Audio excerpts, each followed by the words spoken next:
কুমিল্লা জেলার হোমনা থানার জয়নগরে সবাই মিলে সেদিন ঘুরতে গিয়েছিলাম। আপনারা যারা তিতাস থেকে জয়নগরে ঘুরতে যেতে যাচ্ছেন মজিদ স্যারের বাগান বাড়িতে, আজকের ভিডিওটা আপনাদের জন্য অনেক বেশি হেল্পফুল হবে। এছাড়াও রাস্তার দুই পাশের যে অপরূপ দৃশ্য সেগুলো আপনাদের সাথে শেয়ার না করে থাকতে পারলাম না। চলেন শুরু করা যাক। হ্যালো, আসসালামু আলাইকুম এভরিওয়ান, কেমন আছেন সবাই? আশা করি সবাই অনেক বেশি ভালো আছেন। আমিও আল্লাহর রহমতে এবং আপনাদের দোয়ায় অনেক বেশি ভালো আছি।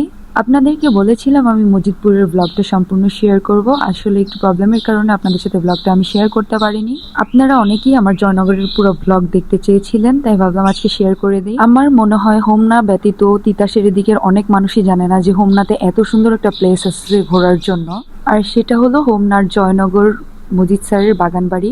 শুধু যে মজিদ স্যারের বাগান বাড়িটা সুন্দর ব্যাপারটা কিন্তু তেমন নয়, মজিদ স্যারের বাগান বাড়ির পাশাপাশি এখানে যাওয়ার সময় যে রাস্তাগুলা জাস্ট অপরূপ সৌন্দর্য। জয়নগর মজিদ স্যারের বাড়িতে গেলে আসলে টিকিটটার প্রাইস নেয় 30 টাকা, বাট আমি মনে করি ওখানে 30 টাকা গেলে আপনারা একবারে পয়সা উসুল করার মতো প্লেস। আর তিতাস থেকে আপনারা ওখানে কিভাবে যাবেন সেটাও আমি বলে দিচ্ছি।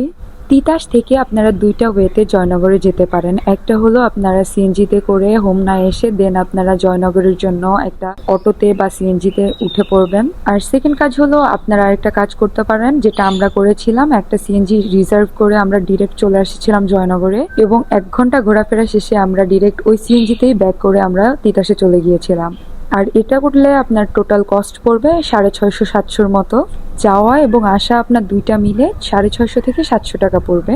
যদি আমি আমার জয়নগরের পুরো ব্লগটা আপনাদের সাথে একটা ভিডিওতে শেয়ার করি অনেক বেশি লং হয়ে যাবে, তাই আমার পরবর্তী ভিডিওতে আপনাদের সাথে আমি শেয়ার করব ওখানে যে কি করলাম। সবাই ভালো থাকবেন, আমাদের জন্য দোয়া করবেন।